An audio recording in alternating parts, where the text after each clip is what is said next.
Okay, so today I want to talk about a character I think is super underrated when it comes to a writing perspective. That character being Xgaster from Underverse.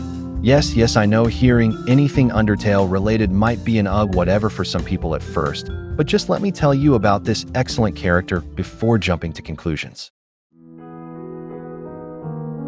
So Xgaster is the creator of Xtale, so everyone besides his two children Xchara and Xfrisk are basically just lines of code to him. This is very important because of the fact Xgaster is a very quiet character and he often keeps to himself, so basically he's not very social. So the thing that this ends up causing for him is that he begins to get a creator and creation mindset, seeing people with real emotions and feelings like Sans and Papyrus as just creations he can just recreate. Now this by no means is a good mindset at all, but what makes it so good for his character is the fact that we can understand why he thinks this. Now over the course of the first few timelines, his partially self-inflicted isolation from the world makes him lose more and more of his morality in the search for perfection because no one could tell him how to live like a real person and enjoy things for how they are instead of a critical observer who can't help themselves from seeing the flaws in the tiniest of things. Keep in mind this is all while he has his powers, as this is important for later. Before I get to that though, I should mention one of the tragic parts of his character, this being the fact that he begins to lose sight of why he even got motivation to create a world. Said motivation was to make a world where his two children could be happy. Unfortunately, due to his isolation, he also slowly starts to put his perfectionist nature over his kids. The goal of making a good world for them turns into creating the perfect story. Now where does he even get this idea from? It seems kind of out of nowhere, you might be thinking. Well, I didn't mention something pretty important for that very reason, so I'll get to it now. Back before he got this motivation, he was very depressed as he felt like he was wasting his power. However, one very important character shows up to help him. This character is Ink, Sans, the self-proclaimed protector of the multiverse. Now getting into why Ink does this is a whole other thing that would take way too long to explain, so let's just get back to the fact that Ink shows up and becomes the main reason for why Xgaster gets motivated to make this world for his kids. The way Ink does this is by taking Xgaster to see the multiverse in order to show him all the stories present in hopes to encourage him to create. All of the universes that they personally went to visit is where he later gets the idea of needing to make the perfect story. So yes, everything is already connecting damn near perfectly. Now back to the present. Xgaster does some fucked up things while trying to figure out how to make a perfect story, such as genocide runs involving Xfrisk or killing the kids' parental figures because there was too much happiness. But then he begins to run out of ideas, so he steals half of Xchara's determination in exchange for half of his own soul, leaving Xchara with the ability to create. This action leads to a later event with Xfrisk and Xchara rebelling against him with their own creation. Now, one thing I forgot to mention that is detrimental to his character is the fact that his powers begin to become corrupted due to his perfectionist nature, and this leads to him beginning to receive visions of the future. This future is what he begins to think of as his perfect future. These visions impact a large majority of his decisions from this point on. So after the previous incident with Xchara and Xfrisk, he gets a vision that tells him that something will happen that needs him to keep part of his soul safe. This causes him to put the other half of his soul that he still has with him inside of a small vial.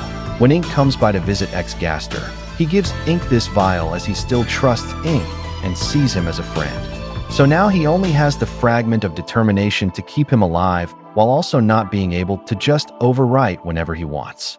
This leads to him having to directly get involved with things instead of just observing. This begins to actually change his view on the world, but yet he still insists on being stubborn as he admittedly doesn't really know how to feel alive like we do. Now we reach timeline 10 where he takes it upon himself to adopt Sans and Papyrus because deep down he begins to care for them as he sees himself in them a little, partially because they are his creations, so parts of them will reflect him also. So over the course of timeline 10, he actually begins to finally feel like he's alive, and he interacts with people somewhat more often, like getting drunk and partying with Toriel or going to grill buys to eat burgers. However, it's too late now as Xfrisk and Xchara have gone crazy trying to stop Xgaster, and they end up being the harsh wake-up call to him that he can't turn back now, and that his future world is calling to him. Now for Season 1, he doesn't really do much until Extra Scene 2, when he appears in Error's nightmare and scares him, but then he does make center stage in the season finale 0.4. In 0.4, he gets released from the vial and watches the multiverse's destruction before killing the Swap and Fell versions of Sans.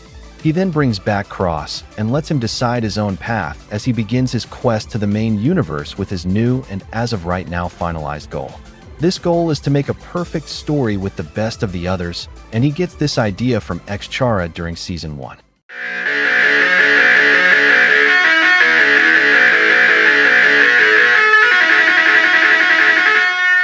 Now in Season 2, he is back to acting as the main antagonist of the story, and in my opinion, this is also the best on-screen showcase for his character writing.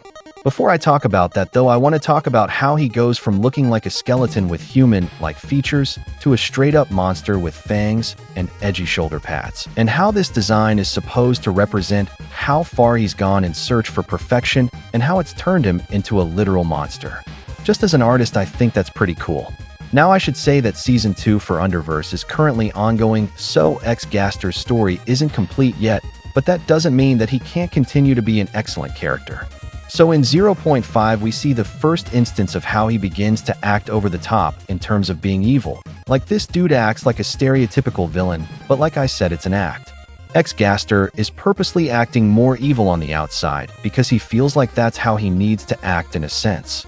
Not that he isn't a total douche, of course. Now 0.6 is just a chef's kiss for Xgaster because of one key scene. When Cross gets up and asks Dream if he is evil for what he's done, there is hidden purple text underneath this that says, "Am I evil for what I am?" This was said by Xgaster to Dream. That piece of dialogue is so important because it shows Xgaster is asking if he's evil for being a perfectionist, which tells us that Xgaster is still second-guessing himself after everything, which shows he isn't as pure evil as he is trying to convince himself he is. Now for the scene after the nightmare fight, we get more interactions with Dream and Xgaster. Dream asks him why he stepped in, and Bro just says emotions distract him, which while yes, he's telling the truth, he's not telling the whole truth. Using some context with Timeline 10 and how he slowly started to care for Cross and Papyrus, it's very obvious that the reason he stepped in was to protect Cross. Also in 0.6 and 0.7, we learn that Xgaster's method of creating isn't a positive one at all, as he's just creating by using his pain. That's why the purple vial that Ink drank, which was created by Xgaster, is what ends up giving Ink pain for once. This tells us that even after everything, Xgaster's guilt and pain for what he's doing just keeps on refilling itself as he constantly feels those emotions. That's why the vial was called the Unlimited Vial, and why it always refills. In 0.7 Part 2, there is some stuff, but it's not really important aside from one key thing. This episode shows us that Xgaster is yet again isolating himself from everyone, as he's quite literally isolating the main universe from the multiverse to show this. The main point here, though, is that Xgaster is beginning to disconnect himself from Ink, the one single person he considered a friend, because he feels like Ink might get in his way, but due to the fact he is only warning Ink, it's obvious he doesn't want to unless he feels like he has to. This then results in their interaction in the next episode, 0.8, when Ink confronts Xgaster telling him that he's going too far with everything. We can clearly see that Xgaster is angry with Ink now because the one single person he considered a friend is now getting in his way. This causes him to use very harsh words in hopes that Ink will stop trying to help him, as he is trying to convince himself he doesn't need it. Now, one last thing that I should add on to is the fact that while yes, his goal is more so about himself and his perfect universe, he still does acknowledge that he left behind that past with his kids to follow this future that he desires so much. The whole reason he even started this was all for them. However, unfortunately, as he begins to lose his morality due to being so isolated from everyone, he also begins to also see his kids as tools to help him find this perfect story instead of them just being there to watch while he does the work. That's the reason for his new view of the kids as some experiment for his game, and then his later view of them as just being there for his amusement. Or at least that's what he says. Despite all his actions, he does ultimately still love Xchara and X-Frisk deep down. This is literally proven when Xchara tells him, "You want him back too," in reference to X-Frisk being dead, and he goes like, Yeah, okay, fine, I do. Dude's stubborn as fuck, but that's beside the point.